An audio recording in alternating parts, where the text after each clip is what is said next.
বাংলাদেশের তরুণদের প্রতিনিধিত্বশীল সংগঠন বাংলাদেশ ইউথ ফোরাম কর্তৃক আয়োজিত আজকের এই প্রতিবাদ সমাবেশের সম্মানিত সভাপতি, ইউথ ফোরামের সভাপতি জনাব মোহাম্মদ সাইদুর রহমান, উপস্থিত জাতীয় নেতৃবৃন্দ, প্রিয় দেশবাসী, আপনারা জানেন বিগত 15 বছর খুনি হাসিনার নেতৃত্বে এই বাংলাদেশে যে দুঃশাসন চলেছে, সেই দুঃশাসনের বিরুদ্ধে এদেশের অপামর জনসাধারণ সর্বাত্মকভাবে রাজপথে ছিল। তারা এমন একটি ফ্যাসিবাদী শাসন ব্যবস্থা কায়েম করেছিল যে ফ্যাসিবাদী শাসন ব্যবস্থার ছত্রছায়ায় বাংলাদেশ বিরোধী সেই মুজিবের কনিষ্ঠ কন্যা শেখ রেহানা এবং হাসিনার কলাঙ্গার সন্তান সজীব ওয়াজেদ জয় এই বাংলাদেশের অর্থনীতিকে ধ্বংসের এক দ্বার প্রান্তে নিয়ে গিয়েছে। সংগ্রামী বন্ধুগণ, আপনারা জেনেছেন এবং অবশ্যই সচেতন মানুষ হিসাবে আপনারা অবগত রয়েছেন, বাংলাদেশ ব্যাংকের রিজার্ভ চুরির মাধ্যমে সজীব ওয়াজেদ জয় তার দুর্নীতির যাত্রা শুরু করেছিল। সেই দুর্নীতির যাত্রার মাধ্যমে আপনারা ইতিমধ্যেই মিডিয়ার মাধ্যমে জানতে পেরেছেন, সে মূলত বাংলাদেশ ব্যাংকে নিয়ন্ত্রণ করে বাংলাদেশের অর্থনীতিকে পঙ্গু করে দেবার জন্য সুদূর প্রসারী চক্রান্তে লিপ্ত ছিল। সংগ্রামী বন্ধুগণ, আপনারা রেহানা বা ছোটা আপা নামে যে বাংলাদেশে পরিচিত ছিল, সেই শেখ রেহানার দুর্নীতি সম্পর্কে অবশ্যই আপনারা অবগত রয়েছেন। এদেশের এমন কোনো মেগা প্রজেক্টের কাজ হয়নি যে মেগা প্রজেক্ট থেকে শেখ হাসিনা তার কমিশনের ভাগ বসায়নি।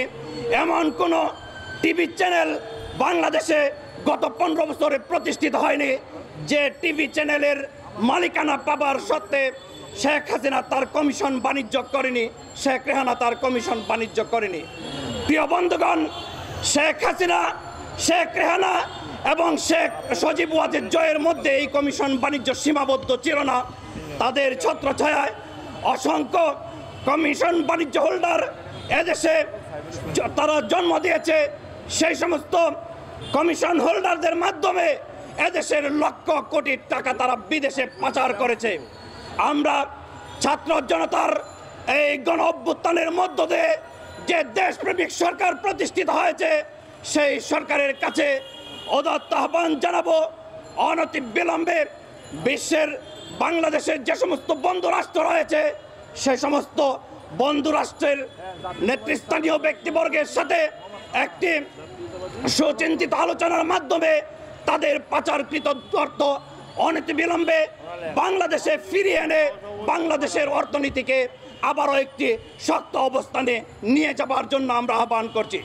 সংগ্রামী সাথী ও বন্ধুগণ, আপনারা অবগত আছেন বাংলাদেশ থেকে হাসিনা বিতাড়িত হয়েছে, কিন্তু এদেশের মানুষের যে করুণাময় দৃষ্টিকোণ, সেই দৃষ্টিকোণের মাধ্যমে বাংলাদেশে হাসিনার যে সমস্ত দোষর ছিল তারা কিন্তু আমাদের সমাজে কাপটি মেরে বিভিন্ন প্রান্তে বসে আছে, আমাদের আশপাশেই তারা ঘোরাফেরা করছে। আমাদেরকে অসচেতন হলে চলবে না, আমাদেরকে ভুলে গেলে চলবে না। তারা যে কোনো মুহূর্তে আমাদেরকে চোবল দেবার জন্য ওত পেতে বসে আছে।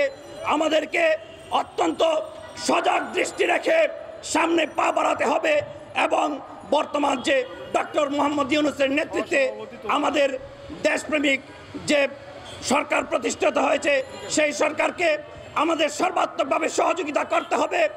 ইতিমধ্যেই এদেশের মানুষের আপামর জনসাধারণের দেশপ্রেমিক ব্যক্তিত্ব এবং যিনি ইতিমধ্যেই বাংলাদেশের মানুষের মনিকটায় তার স্থান করে নিয়েছেন, দেশনায়ক তারেক রহমান, সেই তারেক রহমান তার বক্তব্যে বলেছেন, আমরা ডক্টর মোহাম্মদ ইউনূসের সরকারকে একটি যৌক্তিক সময় দিতে যাচ্ছি। আমরা আশা করব সেই যৌক্তিক সময়ের মধ্যেই ডক্টর মোহাম্মদ ইউনূসের নেতৃত্বে বর্তমান অন্তর্বর্তীকালীন সরকার বাংলাদেশের অর্থনীতিকে এবং বিচারাঙ্গন আইন সহ সর্বগ্র একটি সুষ্ঠু পরিবেশ ফিরিয়ে আনবেন। এবং যে লক্ষ্যে মূলত আমাদের এই বিপ্লব প্রতিষ্ঠিত হয়েছে, সেই বিপ্লবের যে চেতনা, সেই চেতনাকে বাস্তবায়নের জন্য তারা সুদূর প্রসারী পরিকল্পনা গ্রহণ করবেন, সেই আশাবাদ ব্যক্ত করে আমি আমার সংক্ষিপ্ত বক্তব্য এখানে শেষ করছি। বাংলাদেশ জিন্দাবাদ, বাংলাদেশ ইয়ুথ ফোরাম জিন্দাবাদ। ধন্যবাদ জনাব মোহাম্মদ তোফায়েল আহমেদ অত্যন্ত সুন্দরভাবে বক্তব্য দেওয়ার জন্য। সংগ্রামী উপস্থিতি, ঐতিহ্যবাহী সংগঠন যারা